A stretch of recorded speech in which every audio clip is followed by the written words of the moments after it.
In ancient times, the sacred mountain was sealed by the dwarf deities with five powerful. Let's skip that boring part. Let's dig into business. I need your help. Hey, where am I? This is a bit different from what I visited earlier. Hey, come here quick. Oh, me? Yes, you.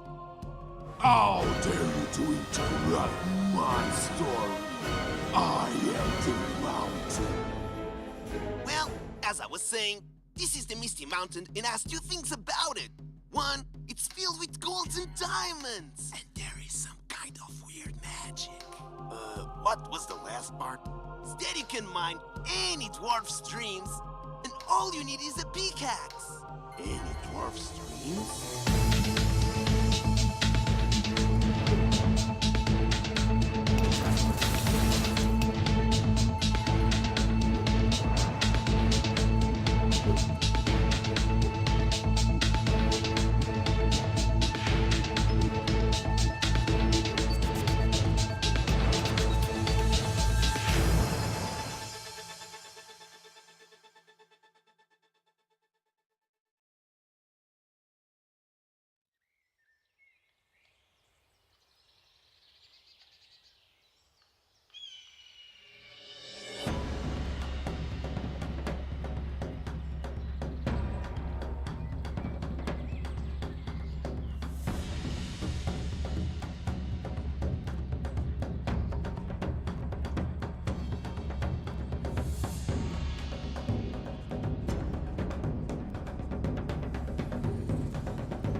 Hello, everyone. Welcome. Today it's Monday and it's a new week. How are you doing today? How was your weekend? And welcome to the Pickaxe Master. We'll be streaming today for about 2 hours and we'll be mining and talk a bit game economy today. But before everything else, welcome everyone that has joined us now. And hello, Gibish. How you doing? Hello, Bruno. Hello, everyone. I'm good. I'm good. Let us know how was your weekend, everyone. Yeah, and yeah, all good. Let Ready us to mine. Hell yeah. Let us know in the chat how your weekend was. And if you're ready for a new week, and if you're a builder, good luck and lots of strength to keep building.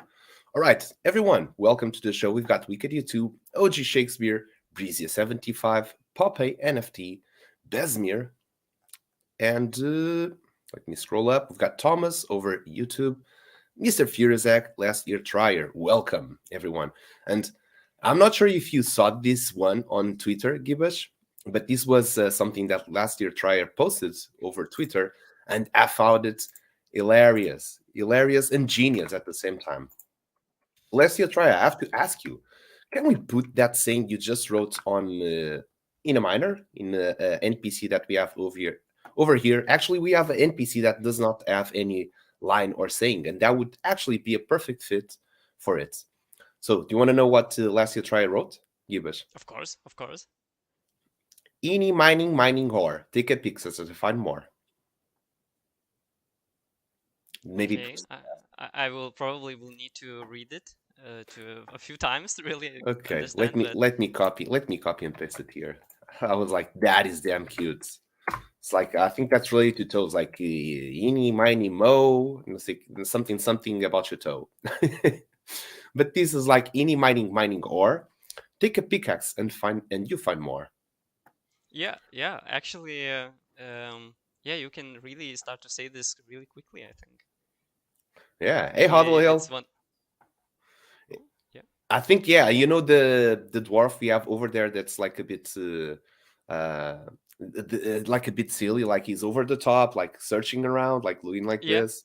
I yeah. think that would be a perfect thing for him, and he would drop a pickaxe and go like, "Oops!" But instead of dropping like nearby, since he's near the edge, he would drop like falling down somewhere. Since we can put physicals like, "Oops!" That fall down, and player like, "Oh, goddamn, where did my pickaxe go?" And Yeah. hello, one box. Welcome as well. How you guys doing? Welcome to the show. And today we'll be mining and talking a bit game economy. So something that we have realized that we have got a lot of questions regarding. Actually, at least I do get a lot of DMs sometimes just to talk about the game economy, game design overall, and my stream and my screen just freezed. Okay. Yours as It's well? probably mm, the OBS. I Okay, think the OBS is not happy. so we're a bit frozen right now. Um, All good. Let him Probably process. the video will not get back. So That's a what do you bummer. think we should do? Refresh it? Yeah, I'm trying to close right now the OBS Uh-huh. and probably will need to relaunch it. Okay, Though, so technical issues. Bear with us. We'll do this live. And also, I want to thank everyone that has recently following the Twitter page. We had a quite nice growth, I have to say, regarding the Twitter following. There's a lot of new members joining in, and if there's anyone that has joined now and it's here on this stream, welcome and hope you enjoyed this. Hey Noble, how you doing? Welcome. Hey Mosquito, welcome as well. How was your weekend? How you guys doing? All right. So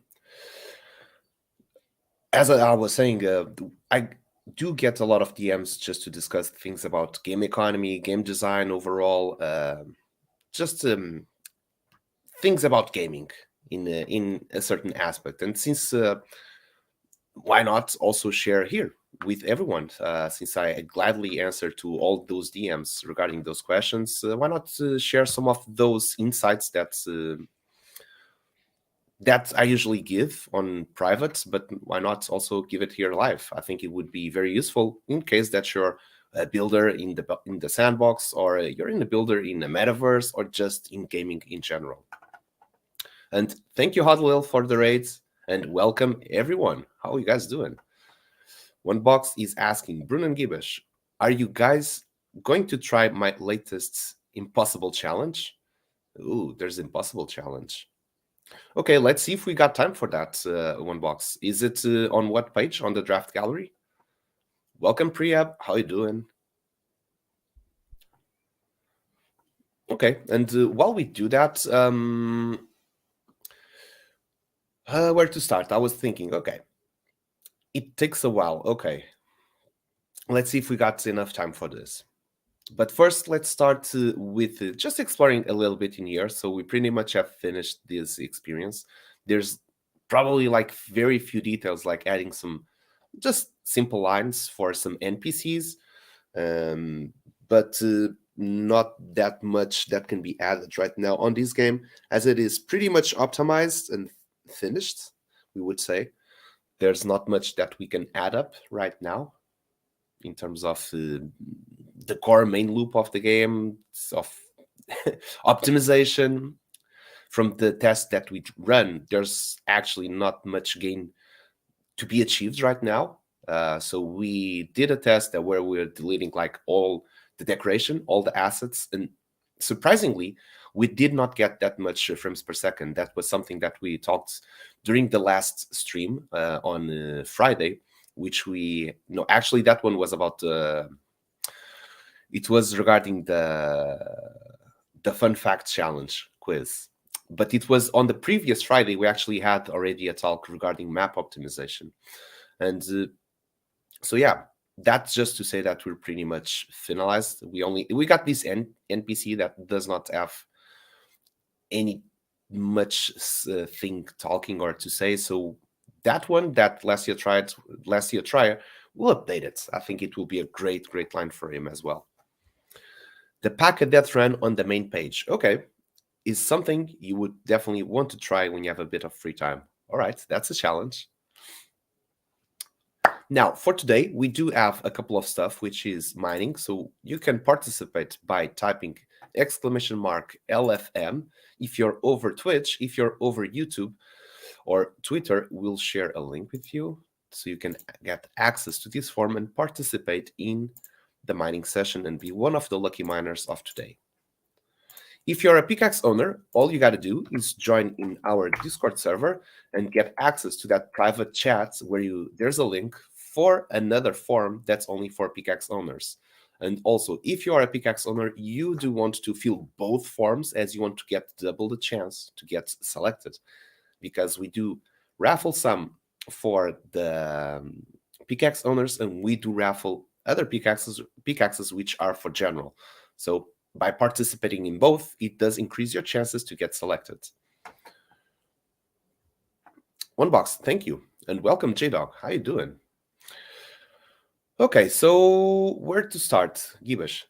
I see that you're standing on top of there. I'm not sure if you want to start making any activity, or would you like to discuss a little bit of what we propose to talk about today? You're muted, by the way. Yeah, Doggo was starting to bark. But do we do a raffle right in the beginning? Sure, let's start with that. I think it's always a good way to set up the tone. General or pickaxe owners? So we did a couple of more for general on the last stream. So I would say we start for pickaxe owners today. Totally agree. We have to keep it balanced. We have everything ready. Let's get that Wheel of Fortune right up here. And we're ready. We can shuffle and we can spin. All right, good luck, everyone. Let's get ourselves the first lucky miner of the week and of the stream.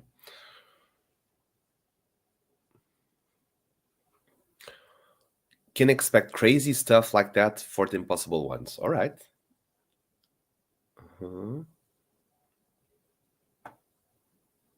Okay, so there's a VOD showing how it goes. I will watch it right after we do this stream and after I get some free time as well. So first one, we've got Econart. Hey, been some time since Econart did some mining. Congratulations. Indeed. Yeah. So let's confirm the axe that Econart has and what type of mineable blocks do you want to mine. Just going to take some notes here. I do believe that Econart does have a gold pickaxe, if I'm not mistaken. Yes, he does. All right. Welcome, MLD Tech. How you doing? Here it is. All right, we're going for stone. Everyone, please do write in. Good luck for Econart as we're going to mine stone. So go stone or go home. And let's get this mining party going on. Hey, Fred and Ferd, how you doing today? Welcome, welcome. Okay, so as we get to start to mining, I want to firstly give a huge shout out for everyone that participated last Friday on the Fun Fact Quiz. It was a very fun challenge, I have to say. I loved it. Last stream, it was mad epic, I have to say. We've got here Uneducated Minds.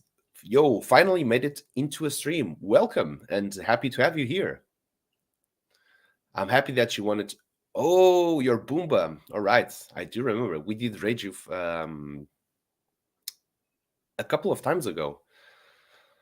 So welcome and thank you for joining. I hope that you enjoy what we're going to do in here. And please, everyone, do write good luck in the chat so that Ikianart gets the most luck here while mining in the Misty Mountain. And while we do so we had this topic for today. It is to talk about game economy. And since we're in the sandbox, and the sandbox, it's a platform, it's a metaverse that's user-generated content.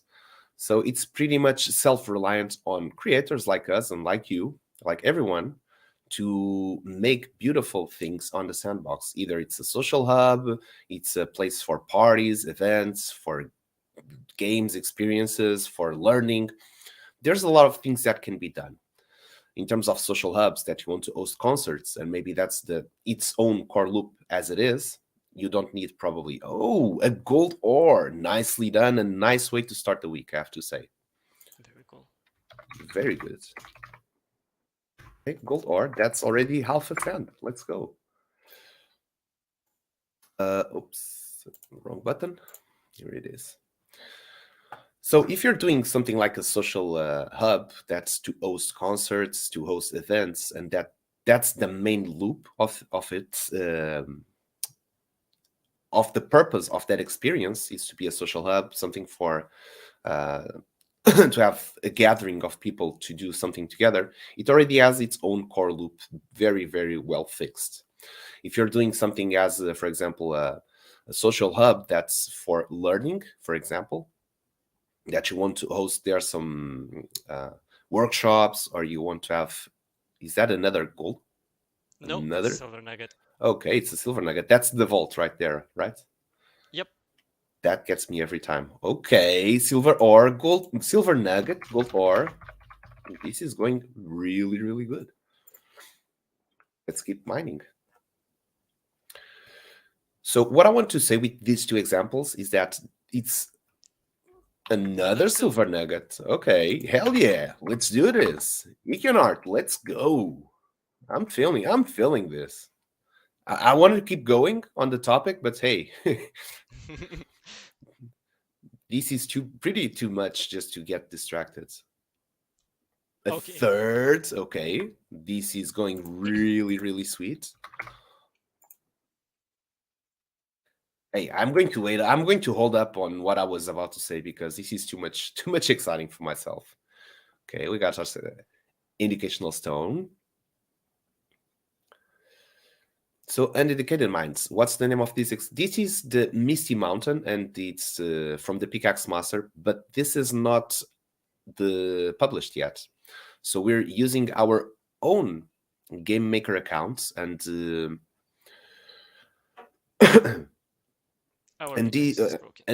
Misty Mountain, the Pickaxe Master, is part of the game maker fund. So this game will be delivered from the Sandbox themselves. So we will not be publishing, but it will be published by the Sandbox. And until then, we're streaming here as we are accessing it from our own game maker, and soon.tm it will be available for all of you to play by yourselves in the Sandbox, and you'll be able to mine and rank up in those mining leaderboards for also yourself. And in the meantime, we're doing this as a preview, as an alpha test that we just keep running to make sure that everything works as intended, so that we make pretty much a very well-tested game. So whenever it goes live, hopefully you will find none bugs. That's at least what we want to do. Or if there's any, at least it's bare minimum non-structural errors that do not break the game into a point that it's unplayable or something like that. So yeah, that's what we're aiming to do in here while we're doing these live streams and while the game is not ready. Not live, because the game is ready. In Iconart, Misty Mountain finally decided to be nice to me. The Misty Mountain is always nice. But yeah, to a miner at each time. But this was probably your best mining session so far until now.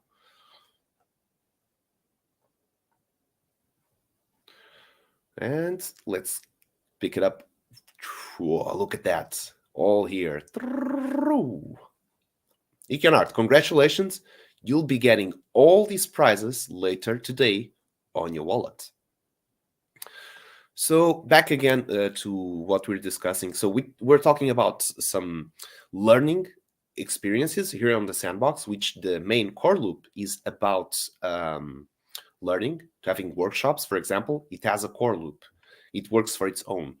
Then we have, for example, social hub that's dedicated for concerts, to meet up with, for example, I can imagine a writer that can put up a social hub to meet with their fans as well, and they have some sort of meet and greet in the metaverse. It also has its main purpose already there.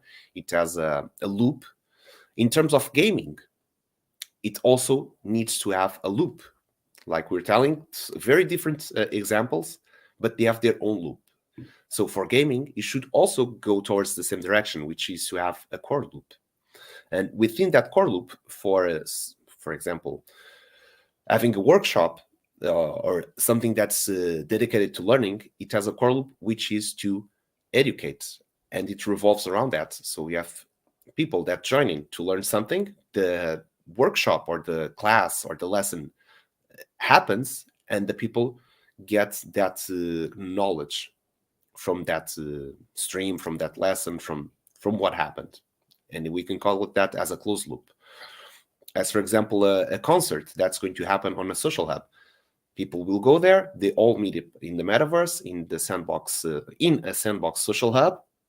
There's going to be a concert from an artist. All happens, everyone is there to watch that event. The event happens, there's music, live music, and the event is finished. It also served its own purpose. So it's a closed fixed loop. For a game, we can find it there's something, okay, if there's going to be a game, and there also should be a fixed loop. So we've seen a lot, especially with the leaderboards, the last season 3, we had overall timing on how fast could you complete everything. So it was a racing leaderboard that gives again a core loop, although we put every single experience into the same core loop, although they could be more focused towards actually running around or not. So I remember, for example, there was a game I personally enjoyed very much, and I'm going also to use it as an example, which was Shadows of the High Seas. That was probably my favorite game from Alpha Season 3 because it was a very well refined experience with a very core loop that was very much defined, and I think it's a very good example. But it was part of Alpha Season 3, so there were quests there that you were completing, and also the time that you had to complete those quests were counting up for the Alpha Season 3 leaderboard. So that was the core loop for Alpha Season 3. How fast can you do every single of those quests? It might serve some experiences better than the others, especially experiences that were focused way more on racing, on parkour. We saw a very big parkour meta until Alpha Season 3, and I think right now is starting to deviate from that. We're getting more different type of games, which is very good because it's enriching the ecosystem that revolves around the sandbox and user generated content.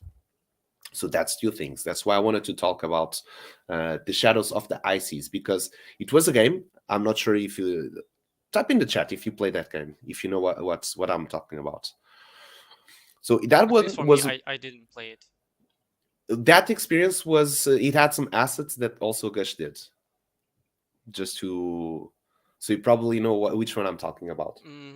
Maybe. Yeah, yeah. So Gush, That one with a pirate. Pirate ship. pirate team, yeah, exactly. So that one, if you saw there, one of the artists that participated in that experience is Gush. That's also it's also part of the Pickaxe Master team. So you can see that the tone of quality right there on the top. And it was not because of that. It was one of my favorite experiences. nothing because that. It was because it had a very defined core loop as a game, where you would go there. There were increasing difficulty over time of traps, of events that were happening. There's like a giant tentacle that would destroy the planks, and there was some rock pillars that would add some spikes, and you would just have to go in between places. Then there were some chains that would roll over the map. There was a flying spaceship that would shoot some ghostly cannonballs and stuff like that. So it was very, very cool to see that core loop that was about to avoid all those dangers and to be able to rank up, because every time that you would gather a coin, and there were an RNG for coins that was popping there, um, you would increase your high score. So if there was a leaderboard that would automatically count your score, it means that you would be ranking not because you were the fastest, but in that core loop, it was because you lasted longer and you collected more resources, and those resources were coins. And that way, you were able to rank up in the leaderboard if there was one dedicated only for that game. And I would not be surprised if in the future all of these experiences can have their own leaderboards, because that way it means that the sandbox is able to provide customization for all of these games. And in terms of a gaming community, it will just be enriching, because in the future, that's my own perspective on how I believe a true gaming platform should be. You would enter the Sandbox metaverse. There's tons of experience for you to play, either educational, recreational, and for gaming. There will be plenty of games that all of those games, they will have their own leaderboards that players can rank up and become one of the best players of that same experience. Having all of these play to earn backgrounds happening at the same time, it means that when you're playing those experiences and you're ranking up to get in top places of a leaderboard, and that's attached to a play to earn type of mentality, it means that now you also will need to have an in-game economy, because to have a leaderboard that you're going to fund itself with prizes every season or every whatever you define, you're going to have a system where you can get prizes in monetary value that you can distribute afterwards to the players that are playing it. That's what it makes a play to earn. So you have to get an input for the earning. Otherwise, if you have a fixed budget for earning and you define that, okay, I have $10,000 as a prize pool, and we're going to buy sand, which is about around 72 cents today. So that would be around, I'm not sure, 12,000 sand, 13, 14,000 sand, somewhere in between. But that's it. Maybe you can make a couple of seasons where you're going to distribute all these prizes from time to time. But if you do not think on a way to generate, to keep filling that prize pool from time, they will reach a certain stage where it got drained up, and you do not have more prizes to give unless you fund that prize pool again, which means that it gets you into a place as a game dev or as a studio. You have to think yourself, okay, how am I going to fund this prize pool to keep this type of competition running for the long time? Because otherwise it will always be an investment from the game dev wallet just to keep funding. And if there's no balance between the inputs and the outputs, it becomes pretty much unstable and becomes impractical. You can try to relate this as something you can relate as a physical, let's call physical or real world type of company. So if you have a company that's, as you start this company, you have this product and you have this fixed fee, and you have people that are joining, they're interacting with your brand, and you're giving stuff to your members that are interacting with your brand, and you give them something that has a monetary value.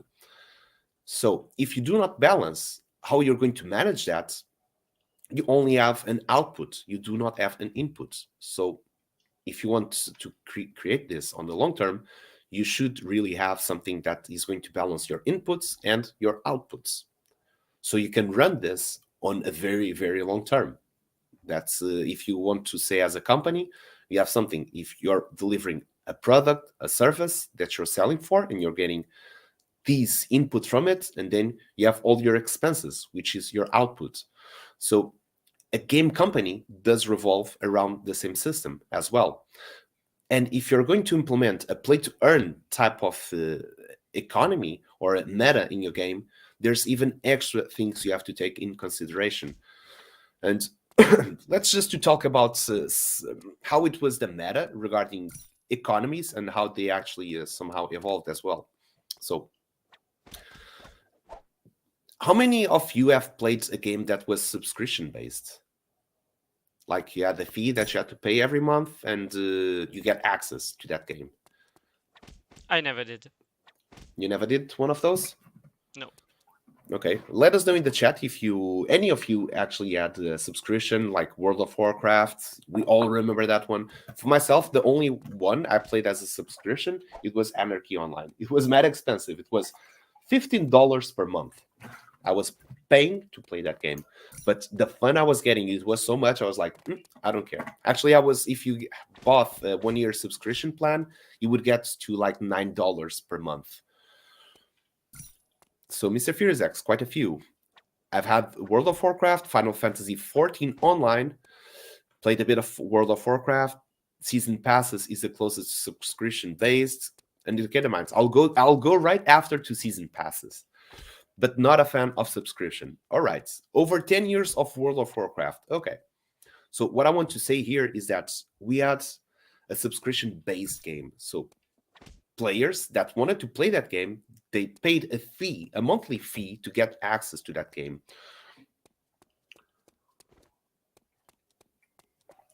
And since there was already an input there was not a play to earn, although the game devs, were getting that subscription from players to pay for all the structure. So for all the game devs to get their salary, to get all the designers, to get game economists, to get publishers, to get marketing team. Well, you can imagine it's a structure. It's a gaming structure, a studio that is taking that subscription fees to pay up for everything and just to keep expanding and delivering more. And that's pretty much how was the meta for, I would say, probably 10 years, maybe. So we had the fixed. So even before that, you would buy the CD and you get full access to the game, and that was about it. It was like one-time fee. You buy the game, you have access to the complete game, and that's it. But that was even before online model. So I think that the subscription model only came when we had access to fast internet, to ADSL, to cable internet. That was when we got online gaming, massive multiplayer as well, and then we changed to subscription. Sorry. So after that, we had like I think World of Warcraft peaked and until 2012, 13. Then there was other things that started to pop out, and eventually we had the change that went from subscription model to free to play. On free to play, there was no longer a subscription, so players would join in the game, and everything that it was possible, they had access, or at least they have pretty much access to most all of the game. But hey, the game devs took all that time to make a game, to build a game, and it's free to play. So you don't have to pay anything to actually get revenue. You don't have to pay to get access to the fully content of the game. But that's pretty much unsustainable on the long term, because all these people that are working on that project are delivering a game that's free to play, but they do have bills to pay, they have families to feed. Well, they cannot live out of thin air, just out of fun of building a game. So what happened is that most of those free to play meta, what they started to do is some sort of perks for people that would buy, for example, either a season pass, like Anita Minds was saying. So a season pass is it's a strategy on how to complement free to play. If you get a season pass, you do spend some money depending on the game that it is, but in return you're getting more resources, and resources can be a lot of different things, and we'll go to that because that's completely tied up to game economy, which are resources, which is just a general term for something that could be anything. So free to play meta came, and you as a player would have access, and I'm probably sure that also a lot of you as about bounty rush pools. I'll go into that as well. You okay? So into free to play, there's also a meta which is the season pass or something, some extras that you could spend money on it and you would get extra resources as well. So if you got all those extra resources, you as a free to player, you'd get in the game, and sometimes you would feel like there's some overpowered dudes on the same map or in the same challenge as you. Was like, how the hell this guy is most likely at the same level as I am, and his account is so overpowered compared to mine? Because these guys, and we know, we call them whales. That's long term. It's not only to crypto, it's also related to gaming. When you have some players that just invest like a huge amount of money because, hey, I want to get access to everything. I know I'm still level 1, but I already got like the N tier gear armor that's going to be ready for level 60, or I already have like all these best perks, or all these best, it depends on the game actually, or the best guns. So yeah, also you can start saying pay to win. That depends on the degree. On free to play meta, there's also that pay to win meta, and this is the distance that how much perks do you get if you're paying that extra, which could be the season passes to get those extra resources that help you to progress in your game. Remember the overpowered people mapping the floor with us. So that's the big difference. Free to play, they actually had to create an advantage for people that were paying, because there were actually the supporters that were making able to sustain the game studio. And that's why it got so, the free to play meta started to transform into pay to win. So if you're just non-spending a single dollar on that game, it would take you probably like the fourth or the fifth amount of time, not the fifth, but like, so 2 times is double, 3 times is triple, quadruple, 50-pull. Oh, God damn it. It does sound so bad, that word. 5 times more. 5 times more. Let's go. So it was 5 times more difficult to actually achieve that greatness compared to someone that was actually spending money in game. So myself, again, as a player, I've played all through those meta. I played the CD meta, where you just purchase the complete game. I played the subscription model, free to play, and also went into play to win. So because I'm very competitive type of gamer as well, I do not mind spending some extra money on that, my favorite game that I love it. I'm very competitive about it, and I want to just be on top level. I want to be in the same level as top players. So having that said, the free-to-play quickly escalated into play-to-win, because the rewards were so big for the people that were actually spending money in the game that it created a huge gap between those two type of players, the ones that did not invest a single dollar in it, and the ones that could put, like, let's say, between from $5-10 per month, $50. There's some players that would spend $100, and I personally met some players that would spend more than $1,000 per month on their game. And there's even players that even spend more. So this is not about what's right or wrong. People have their own pockets and they have their own possibilities, and it is what it is. We all come from different backgrounds, or we have lived different lives. And hey, if this player wants to spend $50,000 per month on this game because he absolutely loves it and he has the possibility to do so, there's nothing wrong with it. Everyone is responsible for their own resources as well. But coming back for game economy, so the free-to-play meta started to deviate into a pay to win meta. So players with more money, whales, got increasingly chances to be successful at the game that they were playing. But players did not enjoy that much because it started to feel pretty much that it was unfair, it was unbalanced type of game. While the subscription, it was balanced for everyone because everyone would pay the same subscription and they got access to all the same. It was pretty much everyone is on the same level. On free to play, which enabled season passes and pay to win, the more you would spend, the more you would progress. So in terms of power progression or player progression, you could have that line, that curve speeded up because you would be able, within the same amount of time and the same amount of playtime, you would progress more and you would be in a more advanced stage level than all the other players that were not spending as much as you.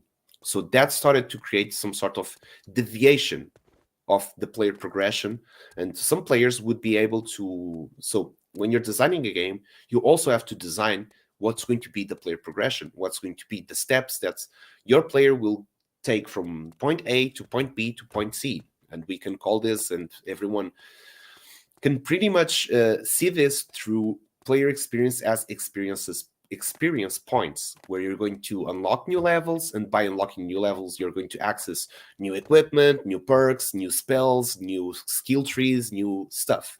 And we call that also player progression. You're progressing through the game, and a game dev should be able to dictate what will be the speed of that leveling up, on how you're going to progress in your game. For example, in World of Warcraft, I remember that equipment was level locked. You did not need stats. You did not need to upgrade your stats. You just need, like, yeah, you need to be level 51, and once you reach this, you'll just like, whoop, I can equip this. It was very, very easy. I do not like that meta. I do like games which are more skill based, and you have to make like calculations, and you have to think truly how you're going to spend your experiences points, etc. But yes, that to say that there's a player progression, and with free to play and pay to win, there were some players that were able to crack that progression rate super fast, which means that if the game dev designed to a player take 6 months to progress from level 1 to level 100, having this type of power progression, because the more you spend, the more resources you get, the faster you can advance in the game, you would be able to actually reach that level 100 maybe in a month, which also creates a problem for game devs, because for these people, which are the ones that are supporting the studio expenses, because they're the ones that are purchasing the Game Pass and all those in-game purchases or microtransactions as well, that are supplying are making the game studio viable financially, they also complete everything much more faster, which means that the game studio now has to produce more content for those players as well, which even creates a bigger gap for everyone that's free to play, because right now they're developing things for people that are spending money in the game, and they're progressing way faster, and you could not. So for people that are free to play, they're going to take much more time to get there. But the game studio is already thinking, because these are the players, and they segment players, they target players as well. You might think, if you think that this does not happen, this happens every game. Don't get your ideas wrong. You're being segmented, you're being targeted in the way. So even your in-game purchases, if you play any mobile game, there is they gather your data and they create a profile, and they will put your profile into certain types of player segmentation. And within that, if you get inside a category within that player segmentation, it means that you're going to get a different type of ad or different type of promotions that other player in a different type of segment will get. So this to say that it's going to create even a bigger gap over time between the players that do not spend a single dollar and they just want to progress the game as a free to play, from the ones that are actively purchasing every season, every day, every month, something to make it to their progression go faster. So in the long term, the difference between the two will be insane, to a point that free to play, which is probably 90% of your player base, is going to feel very discontent because they feel like they can never win. They will always get into a room where there's that's overpowered dude playing that's killing everyone just like in a blink of an eye. They don't even have to try. They don't even have to play it good. So I've seen players with a lot of skills, but they were conditioned by their accounts, by what they were able to get as a free to player.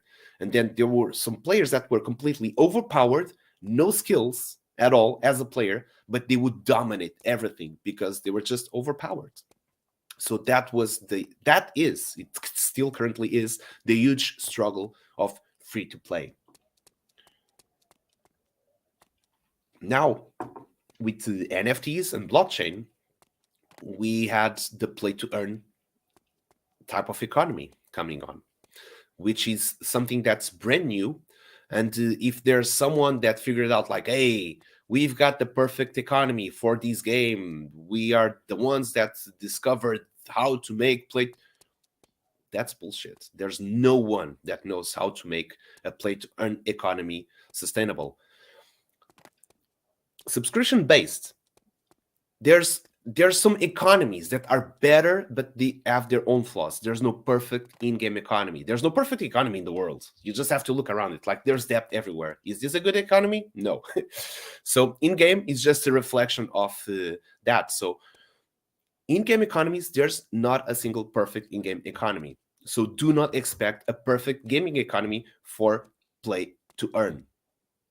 It does not exist yet, and will be very hard to exist one. Look at, for example, World of Warcraft, which was one of the most played games ever. They had a huge problem with inflation of gold, which means that their in-game economy was broken.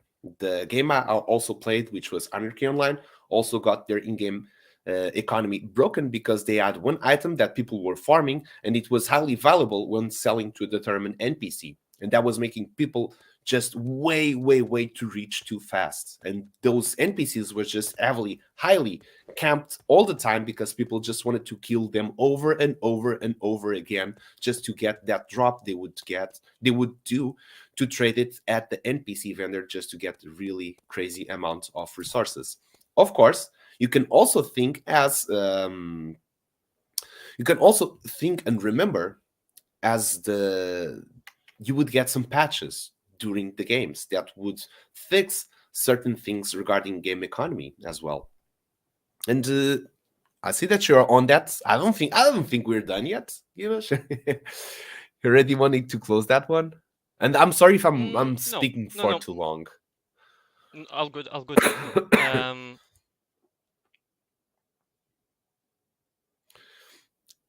And Mr. Furious X is saying, and the whales sometimes get upset at the freeps because they have to carry everyone. I relate myself to that. I don't get mad because I have to carry. I get mad because sometimes we get teams that they just don't know their role in the game. This was like, you know what? I have a gun. I want to shoot everyone. And they just get headshotted every time. I don't play FPSs. This is just an example. But hey, we're into 50 minutes. Gibbage, what about we do another raffle and we keep mining a bit more? I just pick up a pickaxe, so let's break it really fast. Okay. And Gibbage, what we're talking about, if there's something like, hey, I like that part you're discussing, or if there's something you're like, we should explore this topic deeper, or hey, interrupt me anytime. Yeah, but I think that what you're speaking is really interesting, and I don't have much to add. Okay. And so the same goes for the chat as well. If you feel like there's something extra you want to see or want to talk about, just type in the comments and we'll discuss it. But yeah, Gibbage. So let's do a raffle for the general one. Sounds good. Sounds perfect. What happened to my mouse? Here it is. Right, let's shuffle. Good luck, everyone. Let's spin. So for today, we got Iconart that already has scooped 1.1 sand. Let's see who gets to be the next one and what you're going to get today.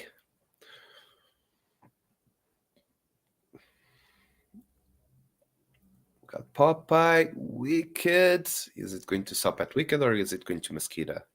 I think it's okay. Mosquito. Okay, that really likes to end on the edge very very often. Mosquito, congratulations. Let's confirm if you do have a pickaxe at your wallet.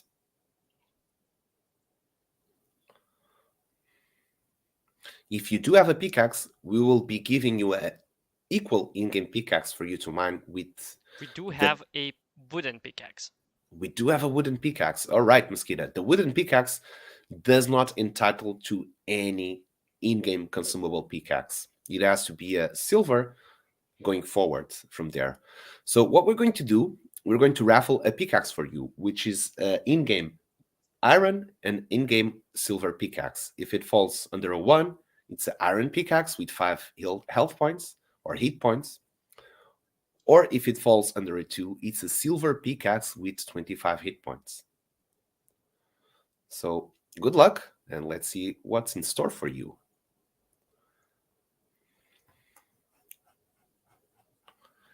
Eeny, miny, mining ore. Let's get a pickaxe, and let's get you some ore.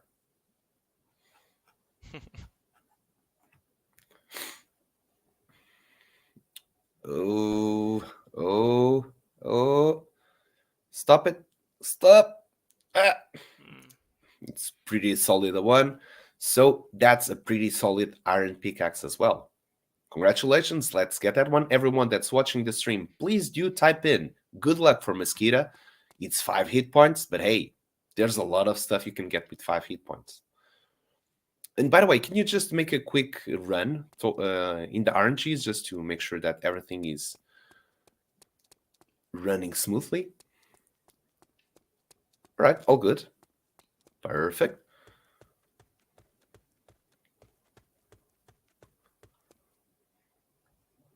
Clay and sand, which means we're going to get 1 clay and 2 sand. All right, love to see all those good luck wishes. So we're talking about the difference between the whales being overpowered and the freemiums or the freebies in their gap. And we're talking about the game economy, and we're talking about the transition from that to play to earn. So just before we actually enter into play to earn type of economy, I just want to give a quick example on how all the other economies from all the different games that were based in different type of that they had a different type of economy, how they had their own struggles as well.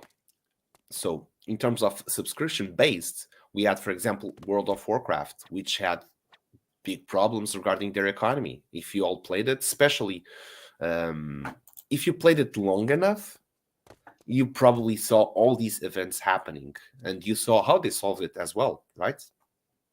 For example, we had here J-Dog that played over 10 years of World of Warcraft. So probably you saw how there were these problems with the gold economy and how there were actually other problems with the economy and how Blizzard solved them as well. So it's important to know that making an in-game economy is not something stable, because one variable that game devs cannot predict. Oh, nicely done. We got a coal. Perfect. At least we got a prize from here. So it was an iron pickaxe, clay plus sand. This was for Mosquito. Mosquito. Oh. And we got ourselves a coal. Very good. I'm happy that we got at least one prize, and you do not go here empty-handed. Hell yeah. So subscription-based, for example, Diablo, I think it was Diablo 2 or Diablo 3 that also had another in-game problem. So it does not matter. You will see where that happens.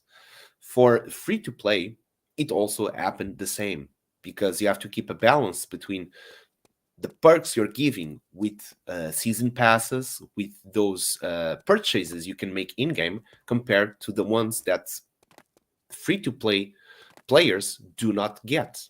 And creating that unbalance, that also creates problems with the economy. Okay, having that said, play to earn is still very, very, very new. It's still fresh. It's still like, I think that the only example we can actually get as a reference and as something we can all learn as an example, it was actually Axie Infinity. Because the thing with games is when you scale them to have thousands and thousands of players at the same time, that's when you get like big results from everything that's happening. In Axie Infinity, it was very clear because everyone was breeding Axies. There was like every day generating more Axies, more. And how is it going to sustain all of this growth? So now I want to get into the game economy related, which is there's when we talk about game economy, there's things that we have to take in consideration. So most of all, to start with, to have a game economy, you need a resource. And the resource can be pretty much anything. So it can be, for example, gold, like you had on World of Warcraft. And there's different type of resources, like crafting resources, and that's like it's a sub resource. But even a gold coin, that's a resource, because you are able to trade gold coins for other stuff in your game. So it's a resource. For example, we got the Yoke thing here. For example, One Piece Bounty Rush, we have the diamonds, for example, as one resource, as being the most valuable one. Then you have silver coins as another resource. And those resources enable the player to purchase progression. Basically, what you're always buying is progression. You're buying something that's going to help you to progress your journey, your adventure to the game. Let me try to think in another example. I was about to. Okay, let us know in the chat what type of games are you playing. So if to see if I can see some examples right here of some of the games that you are currently playing. So let us know, besides the Sandbox, what other things are you looking at, and let us know in the chat. Gibash, what are you playing? Any other game? I sorry, sorry. Hi, um, Sonar. yeah. There's a lot of happening today in the house, so he's a bit stressed. Sorry. He's putting everyone in order.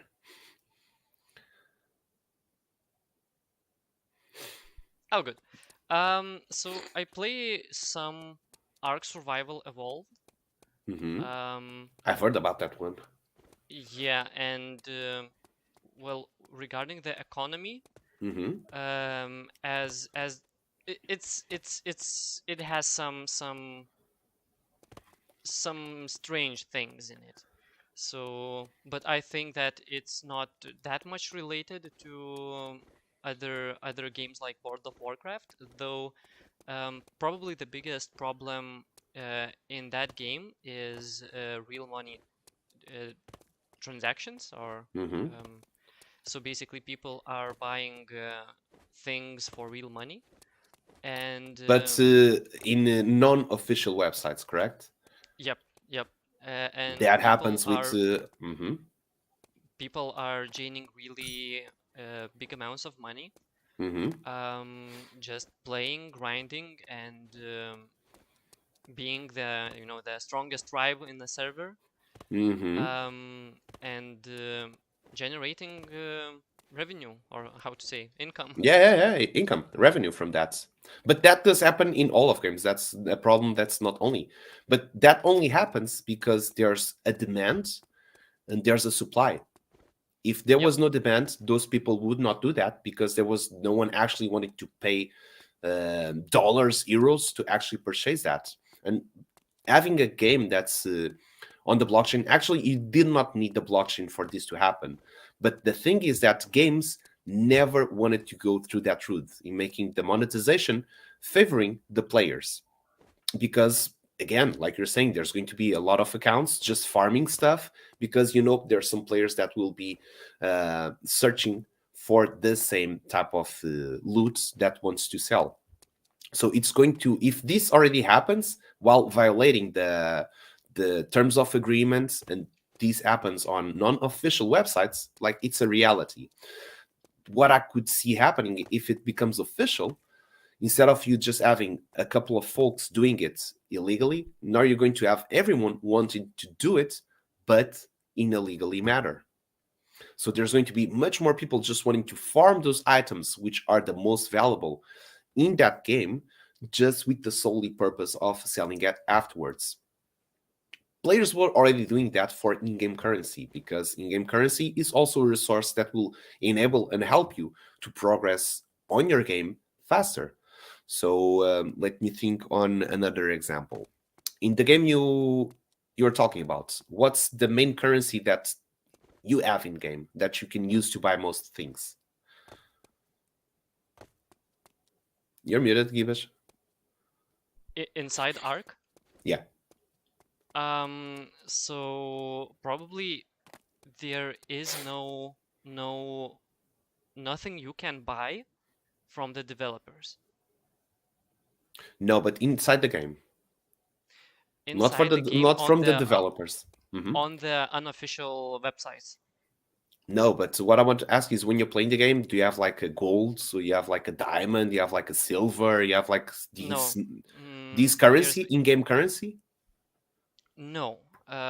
Basically, the currency is the resources. So the So resources are their own currency. Okay, got it. yeah, so for example, you really need a lot of metal, so people are just selling metal for real money, Okay.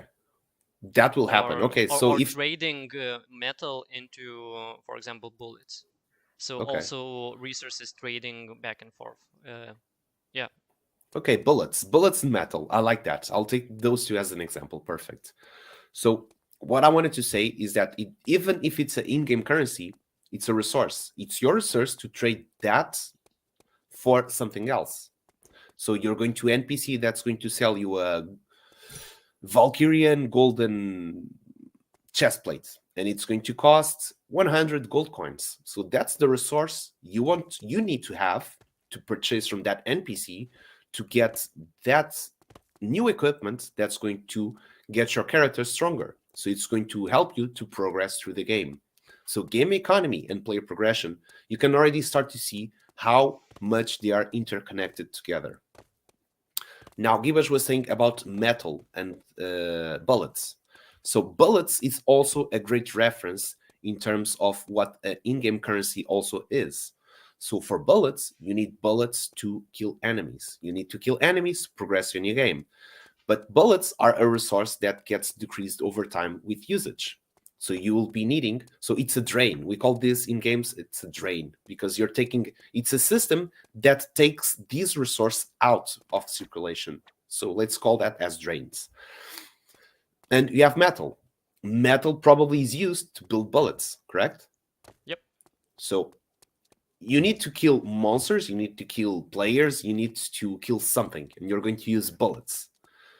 So in order to advance, you're going to need to spend this resource called bullets.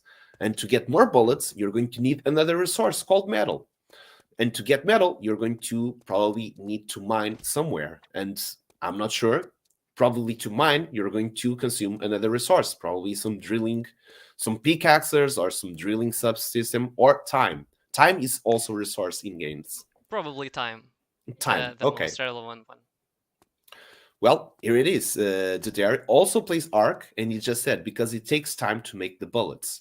So time is another in-game resource that game devs take it so much, because there's pretty much a limited amount of time per day.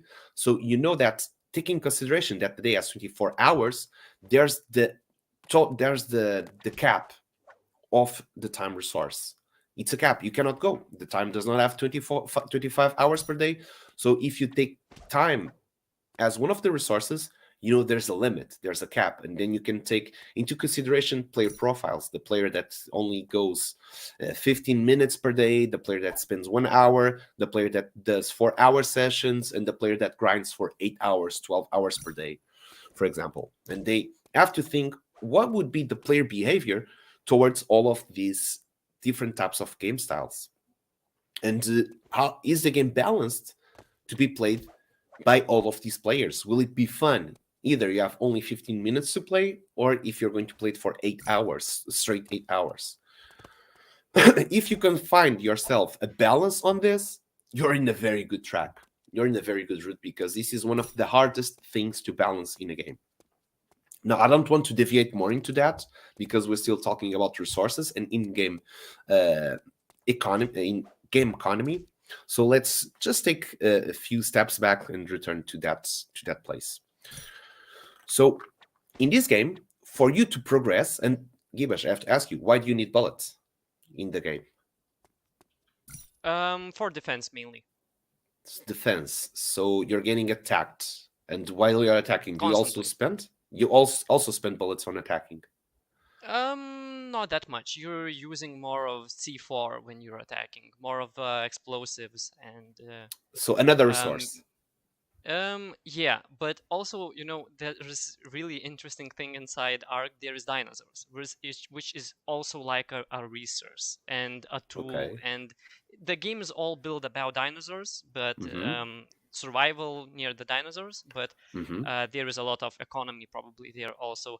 But mainly bullets are for defense, and explosives are for Offense. C4, yeah, offense. Mm-hmm. But basically there's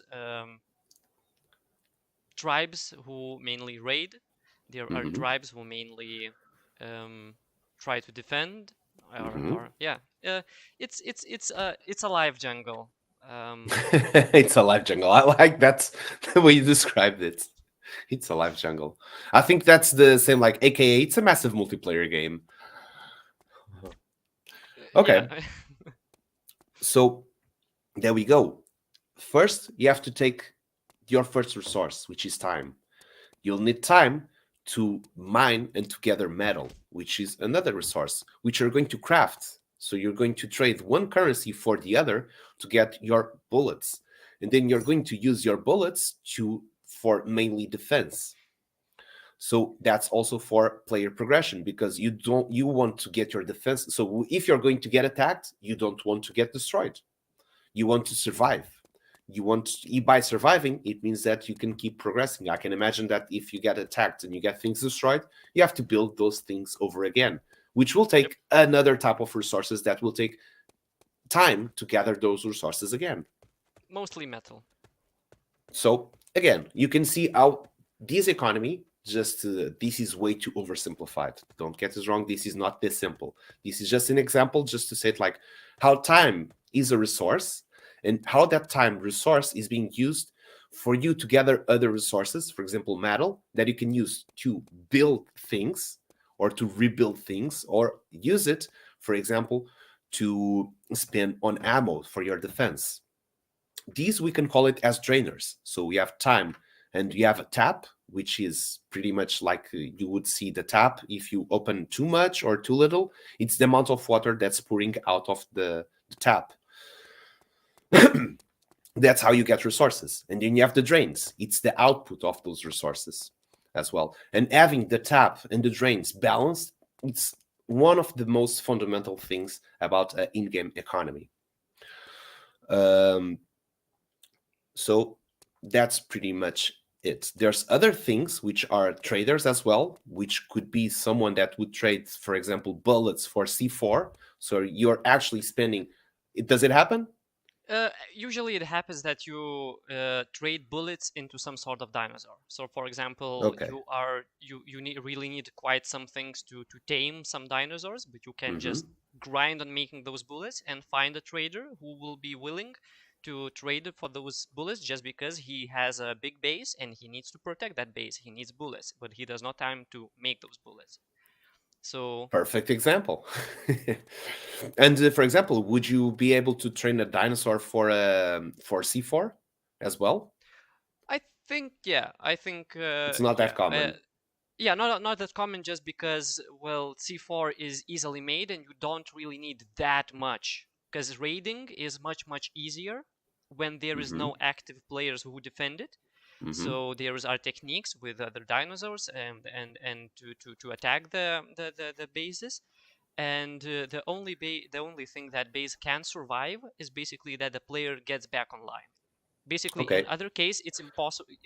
It's easier to raid than to I think defend. I'm understanding what type of game it is. I It's a think I played. brutal PvP. At least for me, it's Yeah, brutal. I think I already played one a different type of game, but I from your description, I think I already see what type of game it is. So having C4 as a much easier resource to get, it makes that attacking it's much easier than defending. Correct? Yep. So you're engaging the players in attacking. Defending is just a consequence because you're attacking. If you're attacking someone, that someone has to defend. Correct? Yeah. Yeah. So you're promoting the engagement of the players by attacking and by creating that resource as something that's very easy to get. So if you're making this as something easy to get, on the other hand, as defending, you have a resource that it is much harder to get. So it is much more important to have a good defense than to have a good attacking because it's much easier to attack than to defend. So probably have like defense systems like turrets, Yep. all of those. So you build stuff around your Yep. your city. Okay, perfect. Yep. That's that type. Okay, okay. So also, I would say that probably those are not that expensive to make as well because they get destroyed a lot of times. You need a lot of metal. Okay, you need a lot of metal. Basically, yeah. If so, basically there is there are you can be solo player, so you have a Hmm. really tiny base somewhere hidden in the map. So it's Then you have a player versus environment PvE. no. In PvP server, you could be Hmm. a solo survivor. Like you play alone or you play with two friends or maybe three friends, but you have a very little base. It's somewhere hidden and it's probably will not last that long. Hmm. Um, then there are in the intermediate, for example, Hmm. tribes which have the full six people. I'm Hmm. talking about small tribes, so it's not like 20 people in one tribe. It's only Hmm. six people max in the tribe, so it's the most hard PvP like server. It's considered the most hard one. Hmm. And there are these like big tribes which has full players who grind all day. They play all together and they really progress fast. Um, but um, then there are some tribes which it might be even not full tribes, but Hmm. they like control the server. So basically, there are few places on the map where to build a base is just so strong, so strong. So basically you could like if you're a really strong tribe and you Hmm. get into a cave first, it's very hard to raid it, and if you have a good defense. So basically Hmm. basically the only way they could like try to like it's very in some Like a cases it's coalition, like you would get, for example, three alliances or three clans versus one, just for to match up the numbers in yeah, terms of yeah. like some So sort of war. and also the more time the tribe has to build inside a cave because you're growing dinosaurs, so you're breeding them and you're building all of your strength if no one Hmm. is raiding you. So basically if you don't need to defend, it's you're always getting stronger and it's easier for you to raid others because you Hmm. have those dinosaurs that are used mainly on to raid other things. um Okay. and yeah, then there is a big conspiracy theory about that you could pay money for a server admin. So Hmm. if you want to like raid an impossible to raid for you, it's looking like an impossible raid base. You could pay for server admin, and it will raid that base. Um, so there is a lot of conspiracy around that, and it might be that it happens on the official servers also. but I heard that there is a lot of conspiracy around that.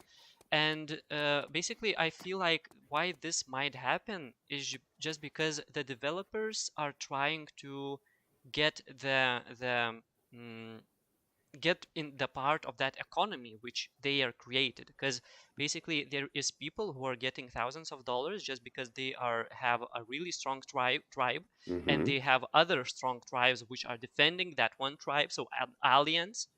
And it's not, officially you could not have alliances. So basically, if you create a big alliance and if server admins find out, they should ban you, Oh, or so when maybe you say raise big your base. alliance, it's like a lot of tribes all together. Yeah, because in small tribe Yeah. servers there's only Hmm. 6 members max in one tribe. Hmm. And basically, if you make an alliance with others, so it's just 12 of you, and Hmm. that seems a bit not Overpowered, really, not yeah, balanced. overpowered, not balanced. But basically those things are, I think it's impossible to stop. And I feel like there is a lot The of only way is to actually create more rules to incorporate that. If that's something that players want and players are going after, the only thing you can actually go is like, okay, this is a reality. How can we work with this reality and make the game more fun? So probably you saw some patches being done as well. many patches Yeah. of the power, how much turret does damage, how much dinosaurs have health, how Hmm. much many things were being balanced. And it's actually really successful as a game. um, And I that is think all. it's That is all related with balancing the game economy. Health yeah, is a resource, for example. yeah. And it's really has a real impact on the fun factor and the main loop, what Of your Bruno course. was talking. So because basically you build a base, someone raises it, and you again try to build your base this time stronger with more knowledge how it was raided. Hmm. If you're able to defend, basically if you're both online, you have a wonderful adrenaline and wonderful gameplay. But also there is a lot of at least for me, I'm get really sad when my dinosaurs die. So so That is supposed to happen. That's what you're supposed to feel. So if for the game to have that fun, that's something that all game devs speak about, is to get that thrilling emotion, like that adrenaline rush that you're going to get from playing. Like, and when you win and you feel successful, like, yeah, I'm the best, I did it. And you get these very I would say it's a dopamine rush as well, because you feel good about it. You feel like, oh, I achieved this. I managed. I beat this guy that was attacking me, or I was attacking someone. I managed to raid him, and I got victorious. So that's what gets you hooked up into the game, and you're like, okay, I want to get that feeling again. I want to win again. And when you lose and your dinosaurs die, or whenever you lose yourself a battle, or well, you lose the game, you feel like, come on, god damn it, I want to win. I want to get that feeling again. So you have to balance also how are the wins towards the losses, because if players win all the time, they do not feel satisfactory after some time, because it's too easy, you always win. But if you always lose at the same time, you also feel disencouraged to keep going forward, because hey, I'm losing all the time, this is no fun. So there should be also some balance between the times you're losing with the times you're winning, so that when you're losing, you do not lose that much, so that you get disencouraged to keep playing, and to not win that much that it feels that it's too easy and there's no real challenge on the game. So that the victories, when you have those, they really give you that achievement feeling, that good feeling of like, yeah, I won the game.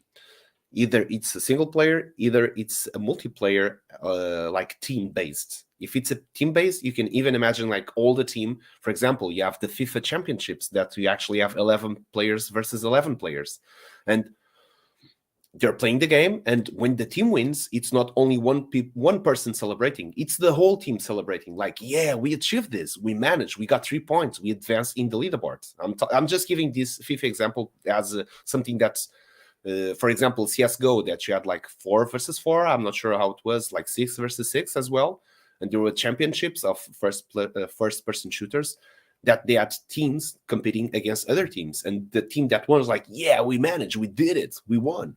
And the other team was like, damn it, we lost, we have to get better, we have to train more, because all these people that play as teams, they do train. And for example, that other game where I got the experience on organizing an alliance league, I was also part of an alliance, and it was a 4 versus 4 type of game, and there were the official challenges that was one alliance versus the other alliance, and we would know where were our strong points and our weak points, so we would train in between as well, just with in-game games like team A versus team B, but it was all from the same alliance. And we were just training strategies. We were training stuff like how to get better at this, how could we do things differently as well. So whenever we had the real challenge, we were better prepared to get a successful rate at the game that we were playing. So like, yeah, we trained this, we're good, and now we managed to win. And you get that also that feeling of winning. And there is saying that it's over the top. There is something not fair about it. The tap or top, oh no, top. And I see that you're ready to make another raffle. Yep. We're spinning the wheel right now. So Okay, Besmir, let's do this. let's spin it. Besmir 369. Yeah. Not yet. No, we just have not not spinned yet. Maybe. Maybe. We'll see. Oh, we got. Okay, I thought it was frozen. And let's see. And it's going to be either Nazman or the sugar cubes. It feels. Besmir was right after, but the spinning. Oh The sugar wow. cubes. It's Okay. always close, always close. Okay, the sugar cubes, congratulations. If you're still watching the stream, please do type in the chat here that you're still watching and let us know what type of blocks you want to mine. And in the meantime, Gibbs is going to search really fast.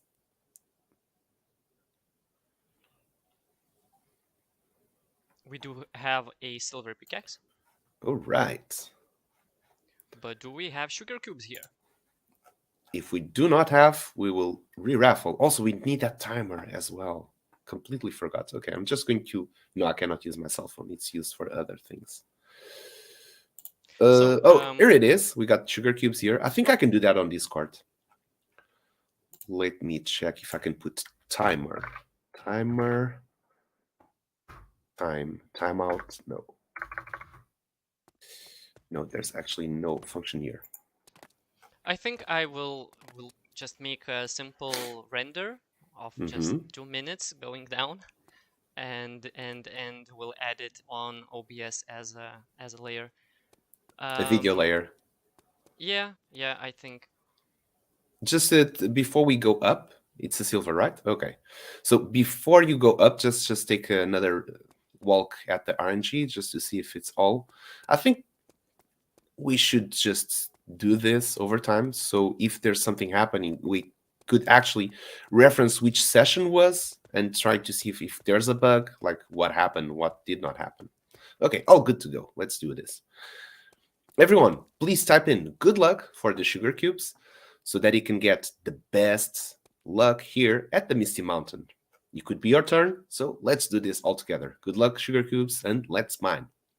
And Sugar Cubes saying he forgot. So there is sand, clay. Oh, yeah, there is sand, dirt, clay, gravel, and stone. Okay. All of them take different HP from your pickaxe. So you have a silver pickaxe, which has 25 hit points. And you know that all of those mining blocks do take that amount of hit points from your pickaxe.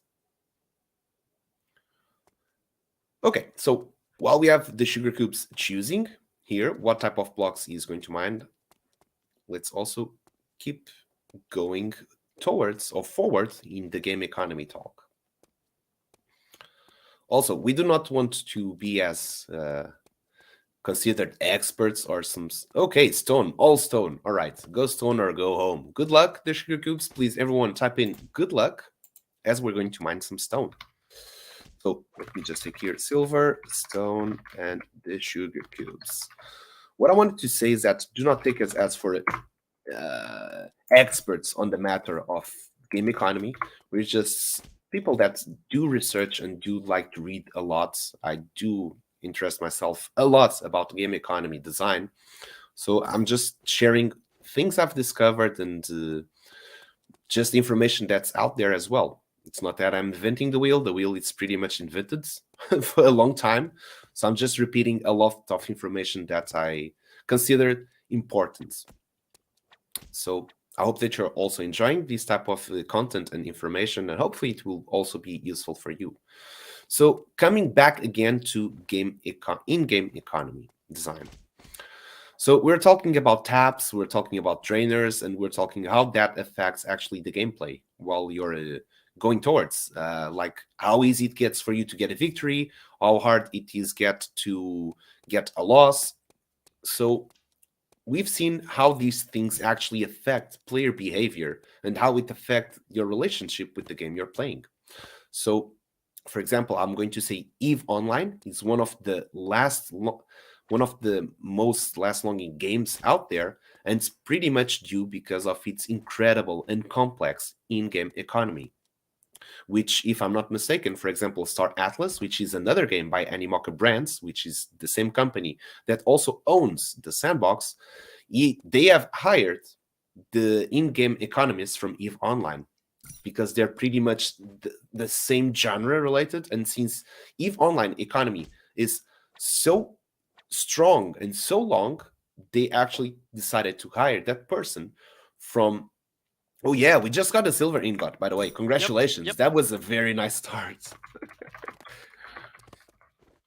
So they decided Actually, to this hire this that this person. game you're Hmm. talking Star Atlas. I Yep. really like the space theme games, Hmm. and I'm looking into it, but still I'm not yet playing that game. There's a lot of people that are already playing that game, and we can usually see the Vision X. I think Red Condat. There's also Panda Pops. They are pretty much very involved also with Star Atlas. We can see that a lot of time. So in terms of game economy, they decided to bring that person that was from Eve Online, which is a game that is very well established, and it's a game that has been running for a long time. Just to say what, having a strong economy design will increase the chances of your game being lasting longer. If you do not know, games have a lifespan, an average lifespan. If you're a successful one, I'm not even talking about the unsuccessful successful ones. If you're a successful game, the average lifespan of a game is 5 years. It's very hard for a game to last longer than 5 years. So games that are around for over 10 years, they are massive successful because it's very very hard to keep a game running for that long because there's a lot of new games being delivered every day. There's a lot of things being um, developed, new things coming out. So it's very very hard for games to survive that long. And Eve Online is one of those, we can call it one of the OG games that's been for ages out there, and there's still a lot of players playing that game. So we can consider that as a very, very successful type of game. And very few games can actually achieve it. World of Warcraft is another example. Minecraft is another example. And Minecraft, the way they did it, for example, Minecraft would be a good example because in terms of aesthetics, it's very similar to what the Sandbox is doing, although the Sandbox does provide much, much more customization regarding the asset creation and probably world creation as well in terms of details. Now, if we think in terms of economy, we're still years away from what is possible to do in the Minecraft. So in Minecraft, you can see there's I don't know how much resources there are we can actually do there, but it's from what I've understand, it's like a progression system. First, you can get these first materials, then you're mining with those materials and you're crafting and upgrading, and then with those upgrades you can get new and different materials which you can then again upgrade it again, and then you can get even more different materials, and it keeps evolving like that. So player progression, you start off level 1, let's say, and you can get access to very common materials, and then you upgrade your gear, you upgrade your gear set, and you're able to get rarer materials, and it's rarer to get those. And again, you get those materials, you upgrade again, and then you progress and you get access to mine other different of materials, and it keeps evolving that way into a very long player progression. So in the sandbox, all of that is not possible because we have blockchain technology, and if we can call those resources as some assets that we can control and own in our accounts, let's say, so we have to have them in our wallet. They need to be NFTs, unless there's like a hybrid system where we can actually have some sort of in-game items, but they are just in the local game server. They're not part of the technology. So the only, and I see some games that are developing towards that direction. So it's like the token is not, so the game is not on the blockchain, so they have their own game servers, and you can actually, so you have your wallet, you send your in-game tokens to that account, and then everything that processes there, it's all within the in-game server. And then when you want to take out, then you can send those tokens to your wallets. So it's some sort of hybrid blockchain technology without being completely on the blockchain. It just only happens within the server, because we can make all of this happen, like player transaction. You all play the game where you have item A. There's a marketplace where like, hey, I want to give you 100 silver coins for that item you're selling. And the player like, okay, sure, I'll take it. You go near, you guys open a trade window, you put your item there, the other player puts the 100 coins. Hey, I've got one more 100 coins. And the other player does have that item. And while you both log off, next time you're going to log in, I still have those 100 silver coins, and that player still has the other item we traded. So in terms of exchanging, it still happens. It's already there. You don't need blockchain technology to make it happen. So this to say that there's some sort of hybrid structures around it, and that blockchain technology, what is going to permit is to have a registry of everything that's going to happen. And in terms of monetization, because if it's going to be monetized, then there's probably the governments that want to take some profit out of you playing a game, of course. And that's probably why in-game transactions were not possible, because, hey, I am the government, you're making transactions, I want to get money from it. But if there's not a way to prove those transactions happened, or at least a very easy way to do it, you know what?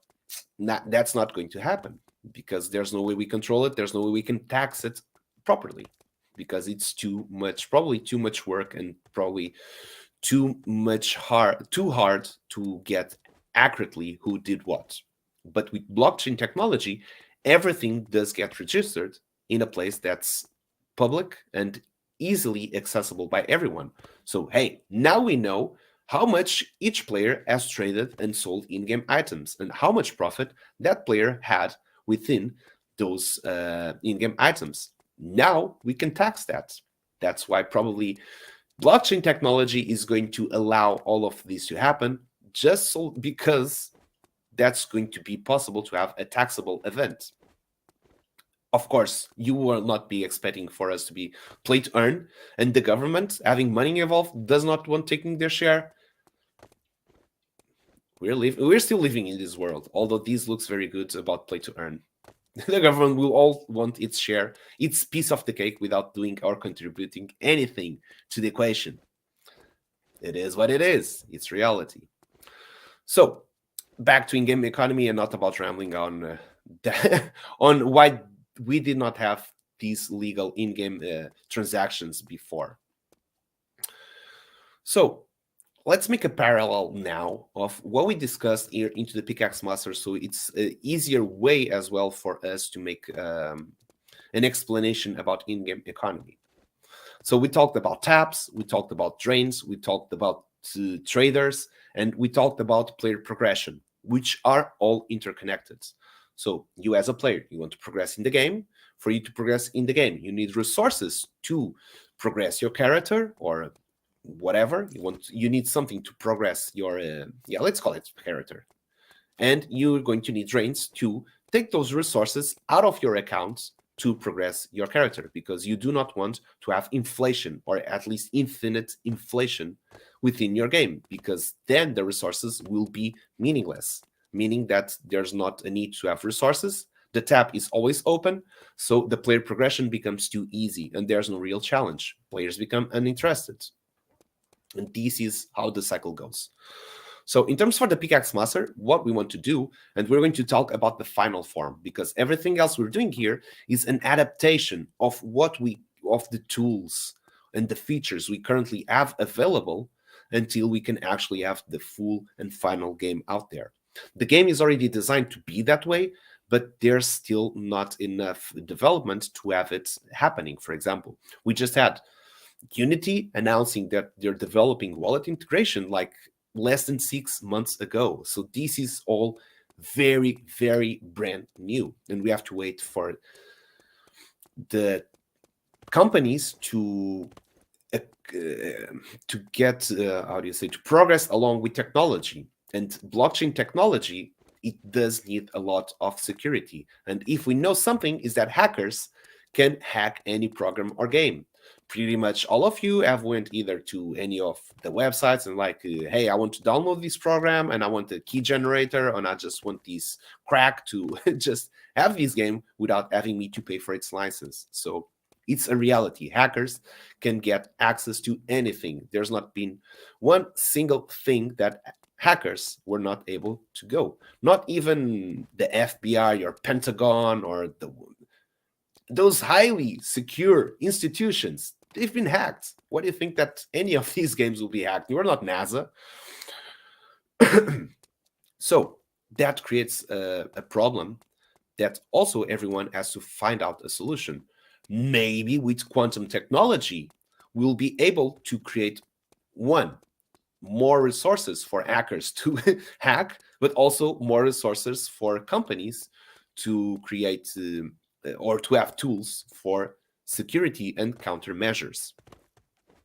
But I don't want to go over that topic. That's not what I wanted to focus, but I just want to say why we do not have this still implemented yet on the Pickaxe Master and why things are taking time to evolve. It's just a matter of having these processes in a secure manner that can actually be played in the long term in a way that the game cannot be rigged. And by rigged, it means hacked. And by hacked, it means the game as a play to earn and having tokens backed by the game do not have the games drained. Okay. Back again to the final version. So what we want to have here as the final version of this game is a game that has wallet integration. And we're going back again with the tabs and the drains. And we talked about prize pools.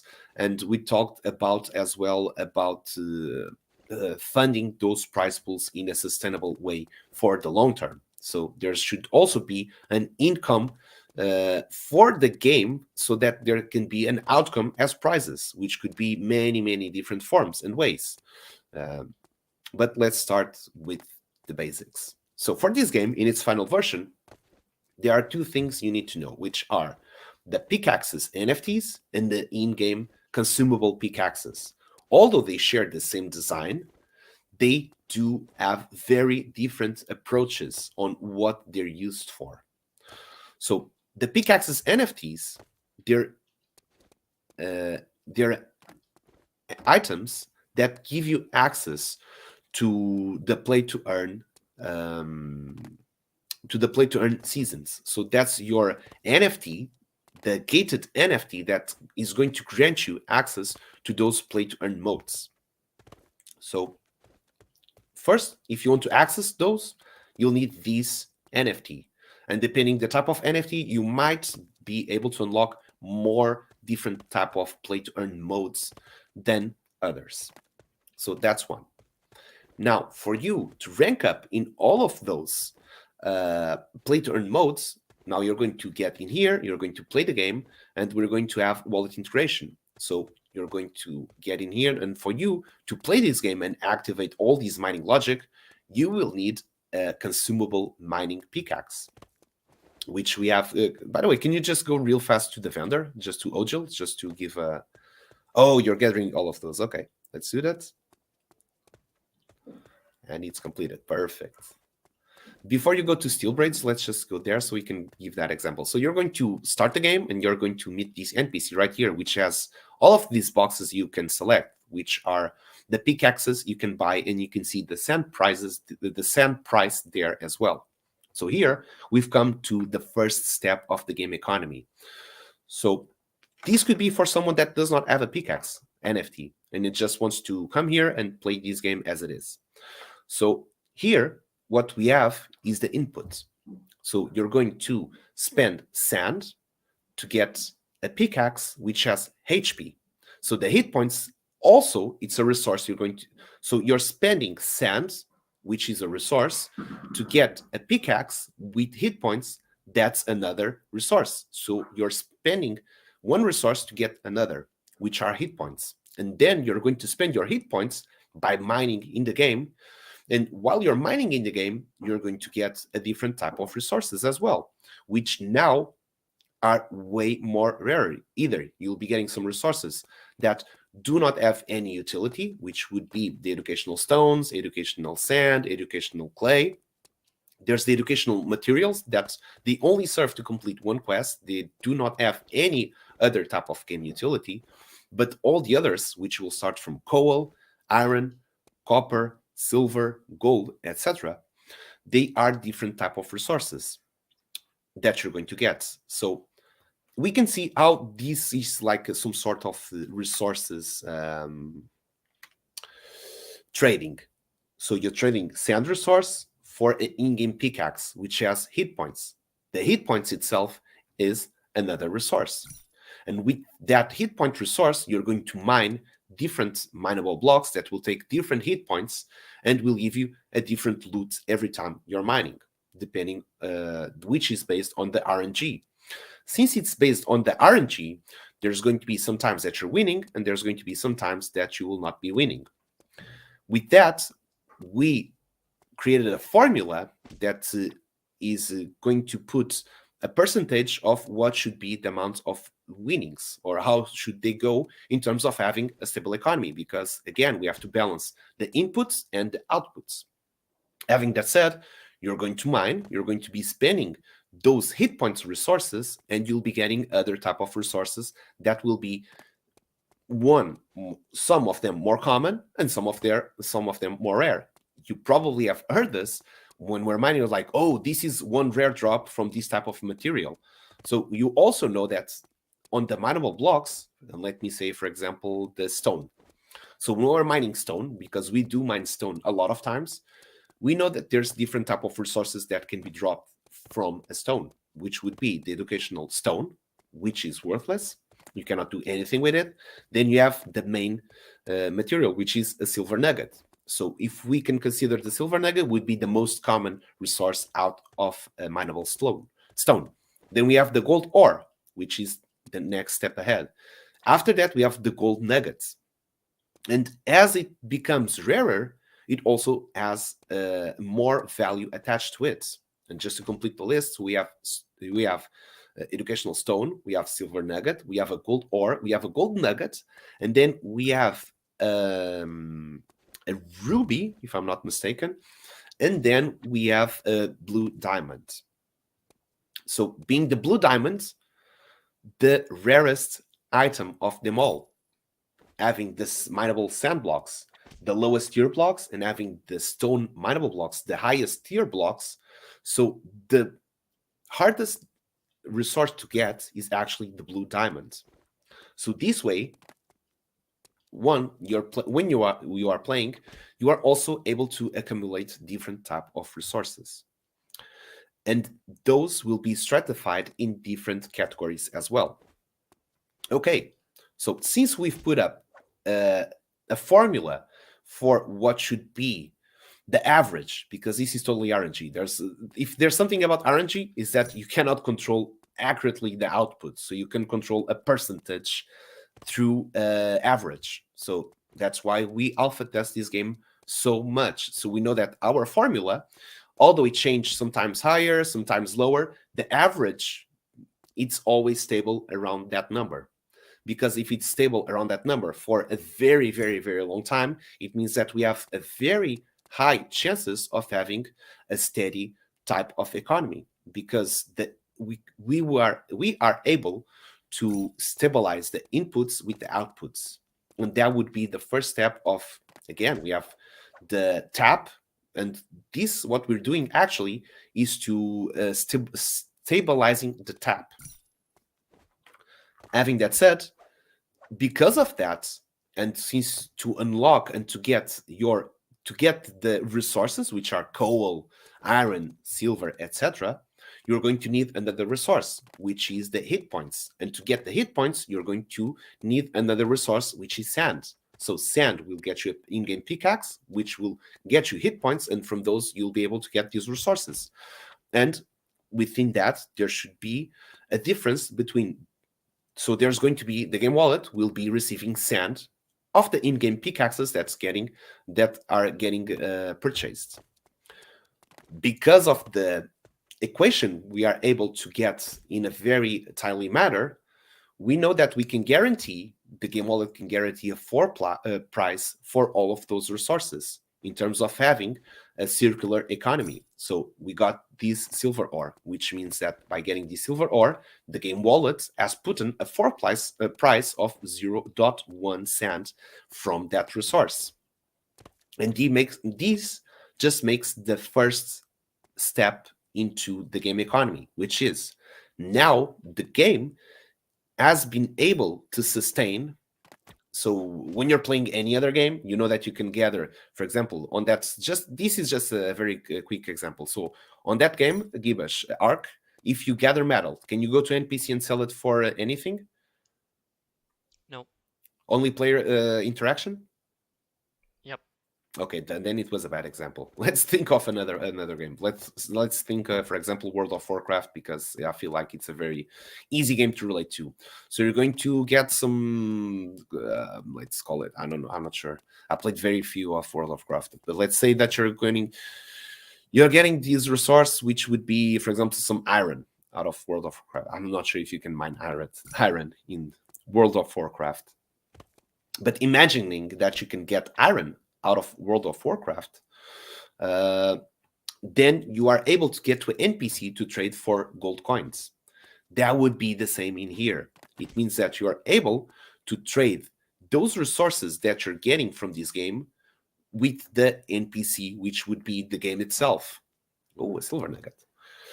Which I think we could do the last raffle of the stream, like into 1 hour and 50. Maybe we could do another raffle for our lucky miners over here. Sure.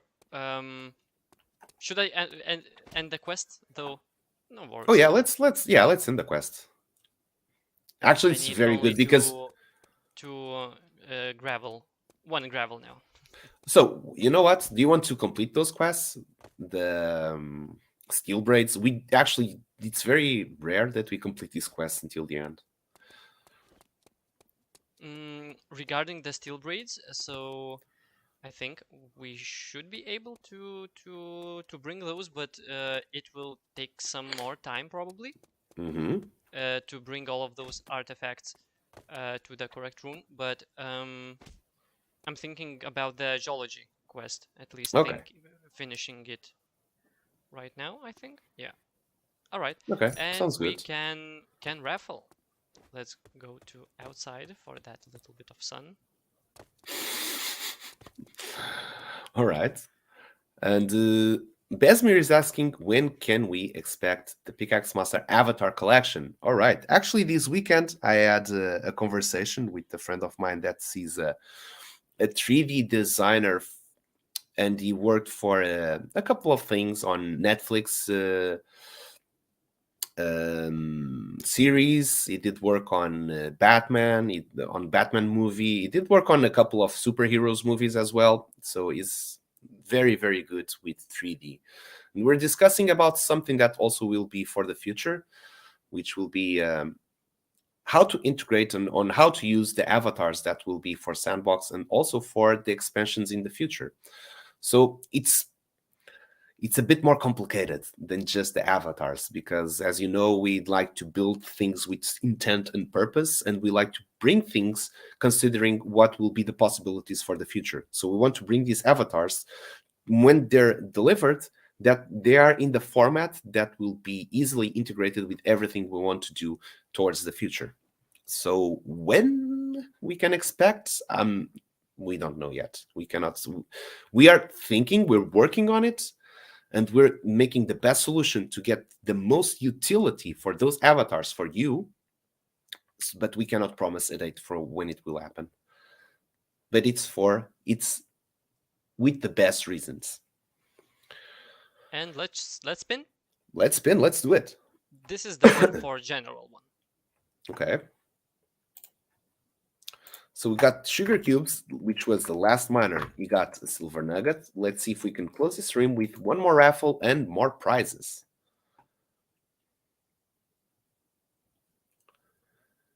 Ooh. Mr. Furious X, M. Elitech, Ian the IT guy. I think it's going to stop here. It seems like it, yeah. It does seem like it. All right, Ian the IT guy, congratulations.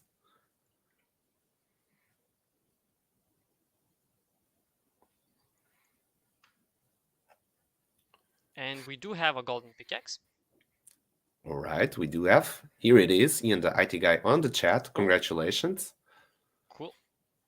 And by the way, Poppy NFT, congratulations on your gold pickaxe as well. Welcome to the Miner Club. Good to see you there. Okay, so we've got gold pickaxe.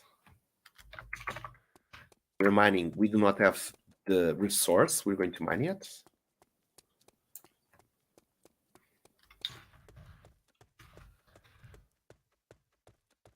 That is one information. Oh, gravel. Okay, here we go. Gravel, mining blocks, and let's do this. Good luck, and everyone in here, please do type in good luck in the chat, as we want Ian to get the most luck here from the Misty Mountain. So let's do this one more time. All right, making the transition of game economy from all the examples we were giving into the Pickaxe Master on what we want to implement and the direction we're actually developing the game. So we talked about the tap and how we're making this formula to get the most stable as possible, so we can know that the tap is open with this percentage. And by doing that, we know that we've got an input, which is the sand that's going to be spent while purchasing the in-game pickaxes, which is going to give you another type of resource, which will be the hit points that you're going to spend to mine here on the Misty Mountain. And while doing so, you'll be able to collect other type of resources. Now, we already know that we have the inputs, which is the pickaxes that are being bought, which means with that and with the equation of we've put up for the tap, we also are able to put a floor price for all the mined resources inside, and having that as something we can support on the long run. This makes a circular economy because the game is able to get a sustainable liquidity to pay for all these prizes if all the players decide to trade their resources for sand back again. So you're getting another type of resource that you can trade again for other resource. So you can trade a silver nugget for sand back again. And you've started with sand, you ended with sand. So you saw how you traded from all different resources until you get your first resource back again. And we can call that as the core loop, as the main loop, as something that it's very easy to explain and very easy to grasp on. You get in, you get yourself a pickaxe, it has hit points, you're going to mine, you're going to get some non-prizes, you're going to get some prizes, and the game will trade those resources for sand back again. You can just say, I'm mining sand. Perfect, it works like that. That is the core loop. And you can see how having an in-game economy, how you're able to support that economy. That makes it a play-to-earn economy because you're playing the game and you can actually earn the game in a long term. because the problem with play to earn, when you use that word, is for how long? Is it play to earn, but for how long? And what we want to create is a play to earn, at least a system that it's not for how long, because the system is there, it works. We've got some players, for example. Let me open in here. This is why we keep track of all data, because this is important. This is where we take all these information. So, for example, the last big win, we had Bad Hornets, which had the diamond pickaxe. So let's make this an example. The in-game diamond pickaxe, which costs 5 cents, will get you 500 hit points. That's the resource you got. And from that, and he was mining stone and gravel, he managed to get a white diamond, 5 silver nuggets, a gold nugget, 8 silver ores, making that a total of 18.8 cents. That he was able to trade these resources back for sand resources. Hey, he just won like at least 3 times of what of the sand of the resource he spent. He spent 5 cents and he got in return after all these trades 18.8 cents. But in the other hand, we had some miners, for example, that I remember that we just used the ruby pickaxe and got no prize. Yes, it was Wicked U2, for example, that had an in-game ruby pickaxe, which is 100 hit points. We were mining stone and we got 0 prizes. So 1 cent was spent in the game as the resource. It was mined. We did not get any resources that the game would buy them back from the player. Therefore, there was no sand as a resource back for the player in this occasion. So these two state that there's sometimes you're going to have a positive outcome. There's going to be other times that you're going to have a not that positive and not that lucky outcome. So the pickaxe is broken, and Yes. did we see some drop? Oh, I did not watch it because I had the spreadsheet open just to see these. Just to see So these files. We had 3 copper ores there. Oh, we had the silver. Oh so no, this that is was already this is there. from before. So for right now, we did not get anything. We did not get anything. And don't worry, we'll review this tiny bit of the action just to make sure that it was one or not one anything. Yeah, I would say or shout out that yeah, we got something. But you were just talking that there is these kind of situations, which is the part of the whole economy, and Exactly. and the RNG gods are who are spinning this around. Exactly. And this will bring us into the next layer of the game economy, which is, okay, this would call it layer 1 of the game economy. And this layer 1 will, so now you know that we have a floor price on all the NFTs, all the resources that should be NFTs in the future. So these can consider as the layer 1. Having a layer 1, it means that we can now build layer 2s. So we can build a layer 2 for the resources that we have gathered. So we have gathered gold, we have gathered silver, we've gathered iron, copper, etc. What we can do with these resources other than changing with the game to get sand again. I can still get those, and that's why we're creating crafting recipes for you to upgrade your pickaxes. So being the pickaxe NFT, a way to get access to play to earn. So it means that whenever you're also playing and getting this, you're also ranking in the leaderboards for best miner in several different categories as well. And this is how things start to get interconnected and getting more complex. Having that said, while you're mining and you're ranking in the leaderboard, you know that those resources are also used in blueprints to upgrade your existing pickaxes. And by upgrading your pickaxe, it means that you'll be able to get access to more play to earn game modes. So there's an encouragement for you to keep those resources, because you know that by having those and by upgrading your pickaxe, you'll get access to more play to earn content. So there's a motivation there to keep the resources and keep and here we go, player progression, to keep progressing yourself through the game. So Having that said, now we can feel okay. This is where it's going the layer two. This is how myself as a player I'm progressing through the title, and it's going through that by doing the upgrades. Okay, that's one. But since we're not building this simple economy and or just stopping right over there, we want to create this as an immersive world and this economy to embrace every other title that we can call it expansions that we're building on top of the Pickaxe Master.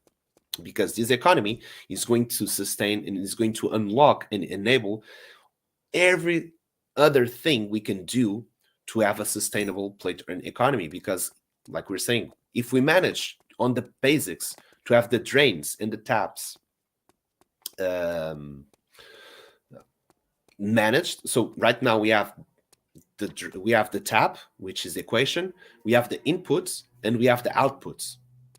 From here, we need the traders. That's something we have not discussed. So all these progression, the progression system of the player will be based on traders, which basically the traders is crafting. So you're going to trade certain amount of resources for a new item. And by doing that, you're progressing yourself through the game. Okay, so having that said, we know that there's an expansion because it's written on the light paper that is going to be the Exile Kingdoms, which is more PvP based. We know that there's not PvP on Sandbox yet, but that's something we could all see it coming in the future. So having that said, PvP and with the current mechanics that it's possible on the Sandbox, you know that it is going to need for you to get equipment to get stronger. Although there's player skill, one of the ways to get stronger than your opponent, it is through having better equipment. And we can call that as well player progression. You want to say something, Givish? Well, I was just thinking, you're saying the PvP mechanic in Game Maker. Um, I'm I'm not sure if there is multiplayer health. Mm-hmm. If there is a multiplayer health, you could like just pick up. You have to pick up a health that Mm-hmm. anyone can hit, and if it's destroyed, it sends a very small kill. But yeah, it Probably will not be. because it's attached to equipment. So if you have defense equipment, that's going to bring you more HP. So it's going to be very, very different from player to player. Some players will have more, some players will have less, correct? Yep. Right now, I'm seeing you playing. It feels like there's so much to do on this map. It is actually. I did not even start the parkour races. So yeah, I'm actually also surprised that I'm trying to go through all of the content, but I probably would not be able to. Maybe if I would do a speed run max, like Mm-hmm. maybe it would be a um hour and a half. But at least for me, I know where all the places are. So I bet for new players, 2 hours is definitely, it's more than 2 hours, I think, for a new player. Yeah, for a new player, it will definitely be more than 2 hours. 2 hours will be just for to discover where the artifacts are. Maybe. All right. Okay. Just to close the topic about the in-game currencies and game economy and that stuff. So we discussed about layer one. We can call that as layer one. And for example, we want to make a PvP based experience, which will be capture the rune. The capture the rune is some sort of you can see capture the flag type of games. It's a team game which will promote clan games as well and multiplayer type of games. At least that's where we want to go. And having that for you, and we're talking about player progression. So how do you progress as a player, not just in terms of skills. So in terms of equipment, we'll be pretty much tied up to player progression, and we want to make this experience a gated experience. So only NFTs that are part from the Pickaxe Master Collection should be able to be used within that map. So everyone shares the same starting point, which is you you either do have Pickaxe Master NFTs or you don't. So if you're using, for example, a dead Mao headpiece, that I think that one has like 90 something about defense, it will not be eligible because it's not part of this IP. Having that said, it's going to bring more strength to the economy that we're building in here. Having that said, there's going to be equipment in the future that will share the same principle, which will be upgradable. So you're going to get this equipment and you want to get through player progression. You want to evolve it. So you're going to need resources again to get a better equipment. So you need resources for player progression. And with player progression, you're going to get stronger. And since you're going into something that will look like an esport, because the the PvP events will be a league and also a play to earn type of event. So there's again going to be more prizes that will be funded again. So it's a play to earn. Where's the input? So part of this is why we've put it that ratio. We've put it that equation because there's going to be sand generated that will be needed to one have enough liquidity to trade for the resources, and there's going to be part of the liquidity, a very big part of that liquidity that will be used to fund also the prize pools of the seasons. Either might be the mining seasons, either might be, for example, the PvP features, for example, this one. So we already know where the output is coming. We have identified where's the input coming from, and we have identified where we can be putting the outputs on each one of those expansions. Why? Because for you to get player progression and to get better off on all of those expansions, you need to come to the main title and get resources, which will be your main currency to get your player progression so you can get better within the game you're going to play. And this somehow creates a closed loop because you get better, you have better equipment. It means that you have now more chances to rank up in any of those play to earn modes. And by ranking up in these player to earn modes, you'll be getting sand prizes again. You can see here how it becomes a closed loop in terms of game economy. Well, and Gibbous did 200 kills, so it means that you mined 200 blocks. We died 31 times, so we traded sand 31 times. And we completed 22 out of 24 quests, so it was almost all of those. 2 hours and 12 minutes, very, very good session.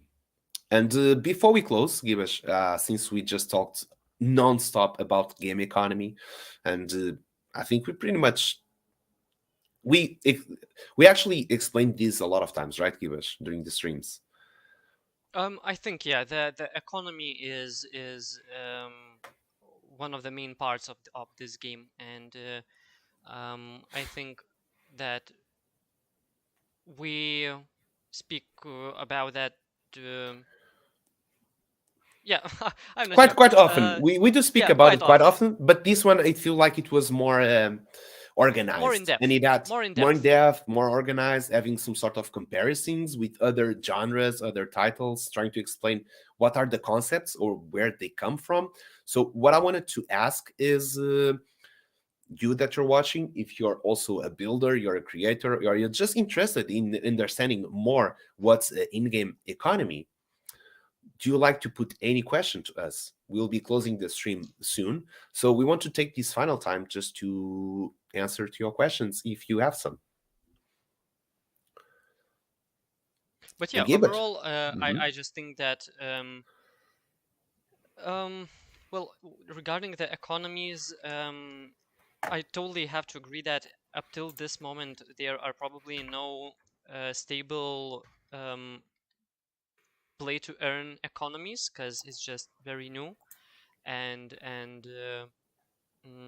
I think that the main idea is that it's work in progress. Basically, the whole world is trying to create this, and Pickaxe Master is of course part of it, and um, we will see to where this comes and where to does it leads to. Mhm. But of course, what is shown by other games, for example, Eve Online, that it's actually, probably we don't have to reinvent the wheel. Basically, we do economy every day in real life. Like, we all use some kind of material to trade or to exchange, and basically, I feel like this is coming to the digital world, and digital world allows for that thing where you was talking about the monetization for the creators or the country that the trade is made. So I think that NFTs and all of the digital uh, digital currencies are allowing for this to happen. I think this is the technology that's I making it happen. So at least that's my point of view. So yeah, um, but yeah. I There's think even, you're Bruno, talking you about, yeah, you're talking about uh, monetization. There's like even a full topic on that. yeah, exactly. But you really, Bruno, helped me to get an overall view of this.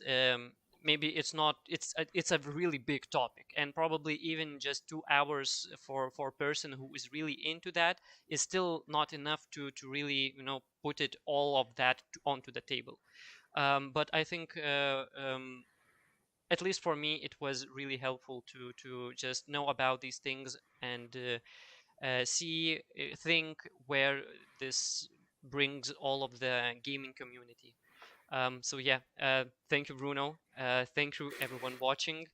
I hope it was fun time for you, and let's see on the Wednesdays in the Lucky Mining stream. Hell yeah, not said it Thank you, better. everyone. And thank you for the feedback, give us as well. I hope that you all learned something with this. It was, if it was entertainment or useful to you. And Wednesday we will be back. There's the Lucky Mining, where that stream is all about mining. We're creating some sort of different topics on Monday and Friday stream. We're trying to do something different as well. But Wednesday, that is the same: mining, mining, mining. So see you all there. Thank you for being in here. And you know what? We have the Sandbox streaming right now. It's Panda Pops. It's Monday, so it's Vox Edit Monday. Let's go over there and let's learn a bit about Vox Edit with Panda Pops. So everyone, have a great week yourself. We'll be together on Wednesday. And if you, of what we discussed, you want to ask any questions, just go into our Discord server.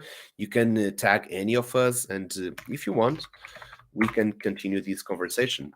So, see you all until Wednesday. Stay well and stay ore. Hell yeah. In ancient times, the sacred mountain was sealed by the dwarf titans with 5 powerful. Let's skip that boring part and let's dig into business. I need your help. Hey, where am I? This is a bit different from what I visited earlier. Hey, come here quick. Oh, me? Yes, you. How dare you to interrupt my story? I am the mountain. Well, as I was saying, this is the Misty Mountain and has 2 things about it. One, it's filled with golds and diamonds. And there is some kind of weird magic. What was the last part? Instead you can mine any dwarf streams, and all you need is a pickaxe. Any dwarf streams?